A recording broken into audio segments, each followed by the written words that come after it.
I'd like to dedicate such merit as this lecture may possess to the memory of the great Thomas Paine, the bicentennial of whose death will fall on the 8th of this month, next week. Thomas Paine, as well as having originated the American Revolution and tried to make it more radical by calling for the abolition of slavery, also played a good part in the French Revolution and tried to make it less absolutist by opposing, for example, the application of capital punishment to members of the former regime, and said rather beautifully that to have had a part in two revolutions was to have lived to some purpose. He also is the originator, at least in the popular mind, of biblical criticism. His Age of Reason was the first attempt to bring within the purview of those who were just learning to read, the newly literate, the artisan class, the idea that the one book that they all knew, the holy text, might not be holy writ after all. I was Xeroxing a couple of pages of Deuteronomy yesterday in my hotel, looking exactly as I look now. And of course, as you start to do that, it runs out of paper and malfunctions, so I had to summon one of the very nice clerks at the hotel who said, as he laid the Holy Bible flat and ran off some Deuteronomy for me and some Leviticus, "What are you preparing a sermon?" And I said to myself and to him, "I cannot tell a lie," and I said, "Yup," and then because I can't tell a lie, I said, "You might say that." Now, a word of preparation. Gore Vidal was once sitting with Sir Noel Coward and said to him, as one massive old darling to another, said, are you telling me you've absolutely never, ever, ever had any sexual contact at all of any kind with any woman? And Noel Coward said, "Certainly not." And Gore said, "You mean not even with Gertrude Lawrence?" And Noel Coward said, "Particularly not with Miss Lawrence." Well, I'm a critic of all religions and of all faiths, but the one with which I particularly don't agree is the one in which I was raised, and the one which I loved, love still. That's to say, the Anglican Communion, the Cranmer Prayer Book, the English Hymnal, and the King James Bible. So when I make any references in direct quotation or speech, it'll be to that and not some terrible good news text from heaven knows where. Okay.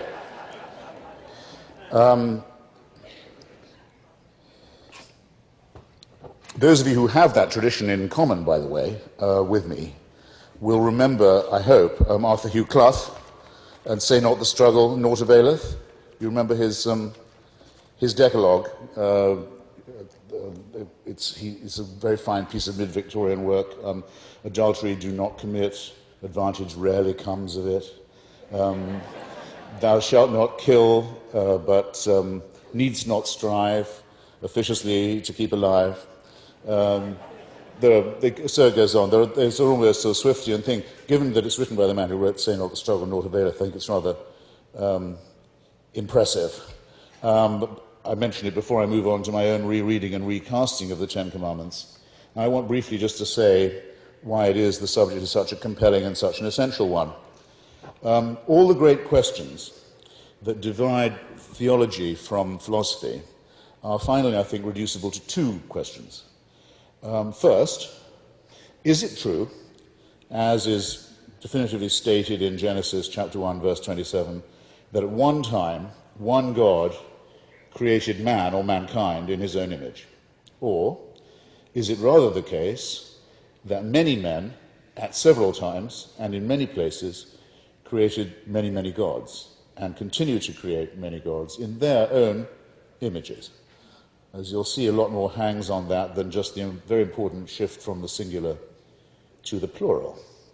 Second question is this: is our sense of right and wrong, our knowledge of right and wrong, if you prefer good and evil, is it proper to ourselves? Is it innate to us? Is it our pride, our property? Or does it come to us as a gift from revelation? Is it part of a covenant with a supernatural authority? So you're pleased to bear in mind as I go on that those two central questions underlie every word of this text and every examination of it. Now, it's not as easy as many people, including Clough, may have thought, to isolate and identify 10 commandments and then just do your own version of the Decalogue. To begin with, the commandments appear 3 times at least in the Old Testament. And they are, in their several and discrepant appearances, they're embedded in great slabs of prose, which also mainly consist of orders, commands, other forms of edict or ukase, often very minutely spelled out and very highly codified and specified. For example, not to get too far ahead of myself, the first iteration of the Ten Commandments in Exodus chapter 20 is almost immediately followed by an obsessively detailed spelling out of the codes governing ox goring, a code which incorporates the famous equivalences of an eye for an eye and a tooth for a tooth, depending famously on whose ox is being gored, and which, just as the goring is starting to get boring, perhaps even boring to its almighty author, swerves off very abruptly at a complete tangent and says, "Thou shalt not suffer a witch to live," which also has the force of divine law. And all of it has the status of commandment, and all of it was used by Christians as such, and Jews, as a direct mandate until the incineration of the last witch. A process that's still going on in some parts of the world, most notably in Africa, and an event in our history that we have good and sad reason to know is still quite distressingly recent. So it's quite difficult to know where the 10, the Decalogue of Commandments, leaves off and the other instructions, ukases and edicts, so to say, kick in. Anyway, the first and the best known version, the one we think we're talking about, or you thought we were going to be talking about till you got here, appears in Exodus chapter 20. There's then a sulphurous interlude in which Moses, or after which Moses, smashes the original tablets, smashes the tablets inscribed by the finger of God. After that, there's a reprise of the commandments in Exodus 34, but by no means an identical one. And then after many wanderings and many sufferings on the part of Moses and his followers, the entire business, the whole Decalogue, is again redone and restated in Deuteronomy chapter 5. A lot of people are surprised to hear this. They shouldn't be. The Pentateuch, or the Torah, has within its 5 books 2 different accounts of the creation story, 2 separate genealogies of the seed of Adam, and 2 completely discrepant stories of Noah's flood. Bear this in mind because we're coming back to it. So, without forgetting these impending revisions that are coming to us, let's take the original version of the commandments anyway, in their due order, see where they lead us. Now, the first thing you'll notice is that the business takes 16 verses, not 10. And the first injunction has very little to do with morality, if anything, and a lot to do with the amour propre of the lawgiver himself. And nor is it self-evident that the various declensions of this throat-clearing of the first commandment are the same. No graven images are to be made of any living thing on heaven or earth or in the water. Is that one commandment? Possibly. No prostrations are to be made before any such image, which is not quite the same, is it, as the prohibition upon their manufacture. And the punishment here, which isn't cited for any other of the transgressions, is specified, is that the 4th generation of the offender's children will be penalized for his sins. Some might say that the idea of punishing successor generations is a repulsive one, or at least not necessarily a moral one. It's more a frightening one than a moral injunction. And therefore it's not a surprise to find stipulated by the Lord that he's a jealous God, as the King James Version has it, the authorized version, and will not allow other deities to be put on equal footing with him.